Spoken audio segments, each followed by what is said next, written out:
Okay, hi everybody. This video is going to be slightly different once again. Last video we went through the last 1,000 hands, but it was played immediately before this 1,000 hands, because I played 2,000 hands almost back to back. This time we actually have 6 pots to go through because we just played an insane number of large pots. I actually had more than 6 that were over 200 big blinds, but I mean, just recording 6 hands is already a bit of a stretch for me, so please forgive me that I can't fit all of the big pots in here. We're just going to go through the largest ones, and this one's got a slight theme to it as well, so it's quite fitting. I really like this. So we'll go through the losing ones first, all the ones that we lost first. This guy opens the button. We 3-bet with ace king off, folds, and he makes the 4-bet. I don't believe that we have any choice here but to 5-bet jam, because it's the most, I believe this is the most plus EV decision. I would do this with queens plus and ace king, because the button should have a fairly strong range with his 4-bet, but because it is button versus small blind, I will expect a few 4-bet bluffs. So queens plus ace king is a fairly decent range in my opinion to go with. So we get snapped off by aces, unfortunately, which is obviously the worst situation you can be in, being 7% to win pre-flop.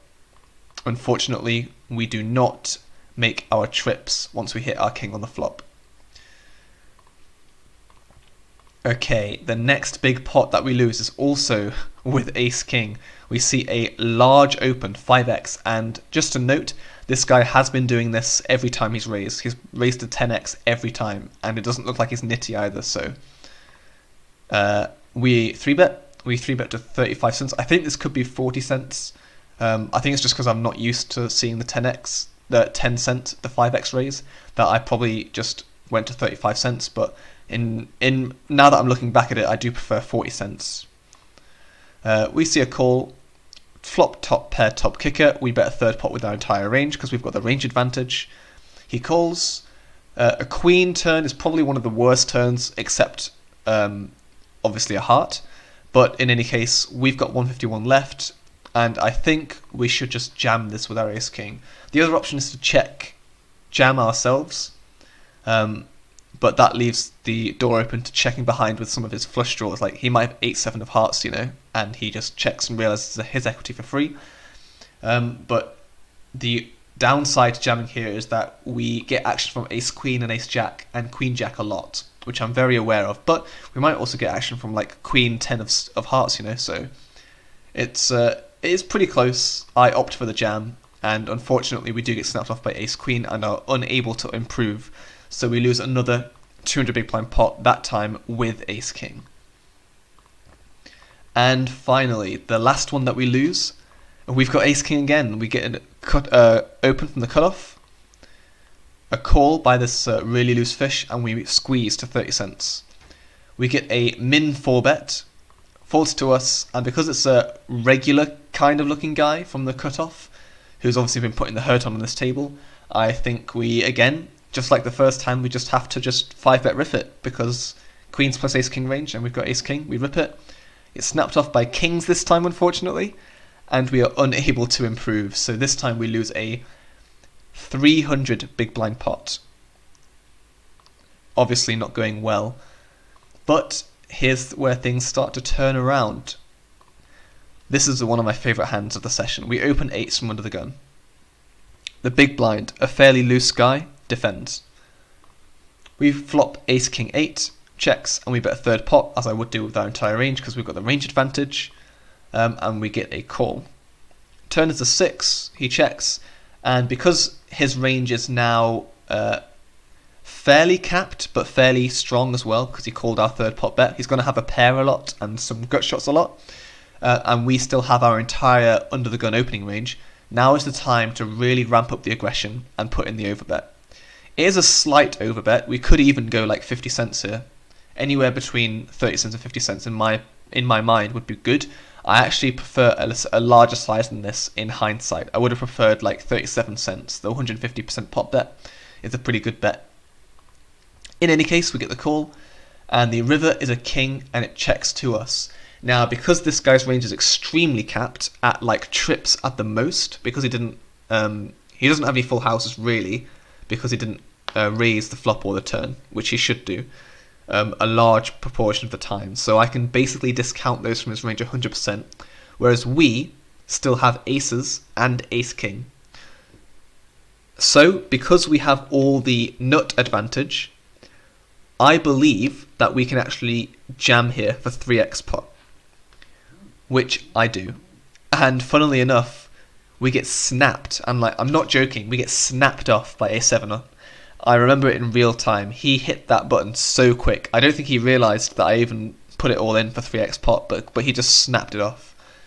So we scoop that $5.50 pot to ourselves. Very nice. I think that's very well played. I really like that hand. Here's the strangest hand of the session. We open ace queen off from under the gun. The small blind calls, and he's playing 100% of hands, which is pretty good to note because we'll have a range advantage on literally every board. Flop comes king jack 9. He checks, and I check back, which in hindsight I really hate. The fact that this guy is playing 100% of hands means that he's going to miss this board very often. So I know why I checked back. Like, typically an opponent will have a lot of this board in their flatting range from the small blind, so their range should be stronger. But because this guy's playing 100% of hands, his range is actually extremely wide here. So I should just bet a third pot, or maybe 2/3 pot, with our entire range. And the fact that I checked, I think, is a mistake. Anyway, in real time, we turn the nuts. This guy checks, and we definitely need to start betting now, which I do. I bet a third pot here. A third pot seems good to me because he's going to have to fold everything that's not a queen, basically.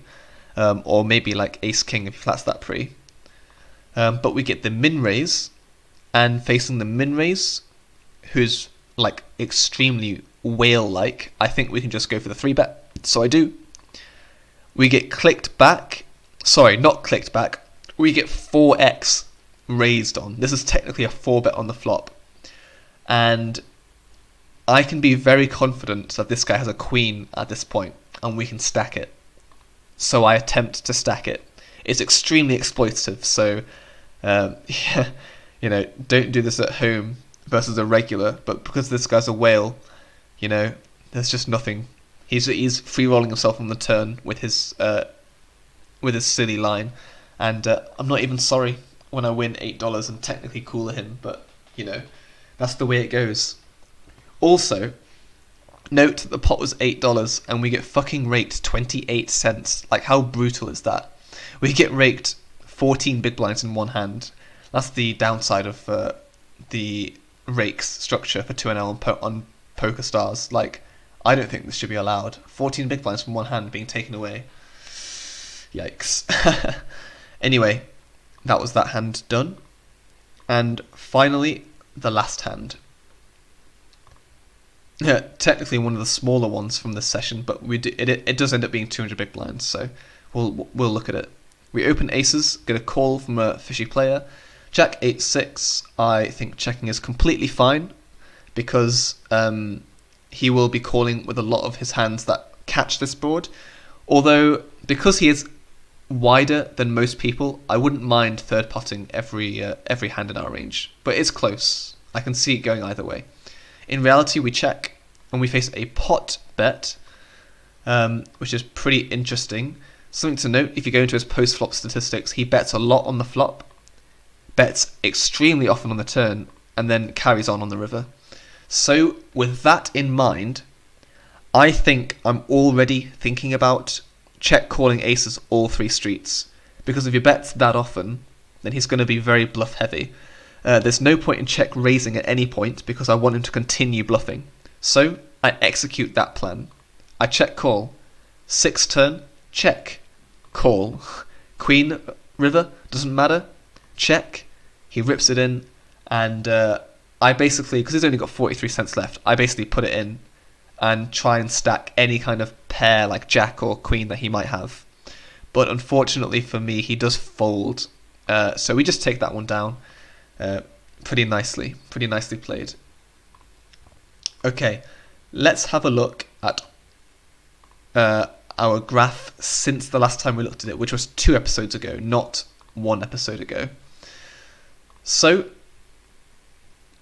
this is the last 1,000 hands that we played. We made $9, which is pretty nice. Note the variance. Note how we go up to $8 here, then go back down to $2, then go back up to $9. It's insane. Note that we have an extremely large standard deviation here of 900 big blinds per 100.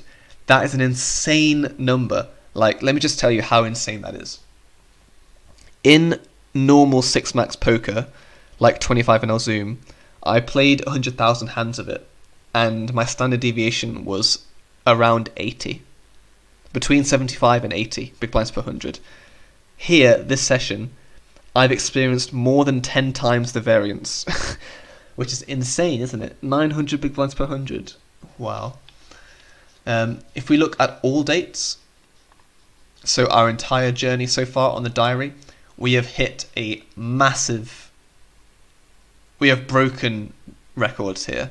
Our previous record was $24 profit. We broke that during the beginning of our last 2,000 hands, but we have just continued the upswing. We've continued to run extremely well, making it to $40, which is 20 buy-ins, so profiting 20 buy-ins at the moment, with a really nice win rate of 13 big blinds per 100. Personally, I suspect that we're just running over EV here in terms of spots.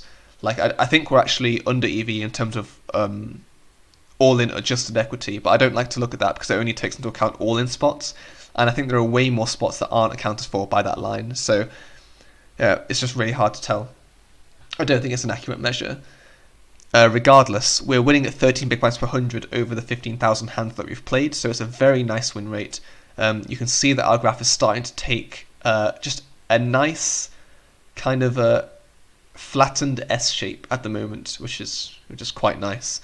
Especially this little past 2,500 hands that we've just shot up completely.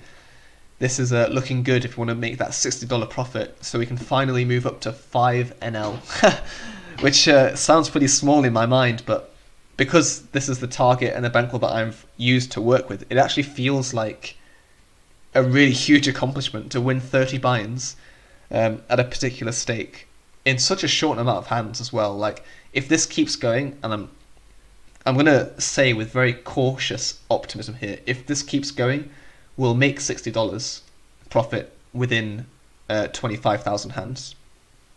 But, you know, variance is a massive bitch. This variance of 300 big blinds per 100 is obviously very large. Anything can happen. We can have, you know, that $12 downswing that we had earlier. That could happen here as well. Just got to be very mindful of variance in poker and not get carried away. We've just got to keep playing, keep grinding, and be consistent. Alright, I'll catch you guys in the next 1,000, hopefully. Catch you later.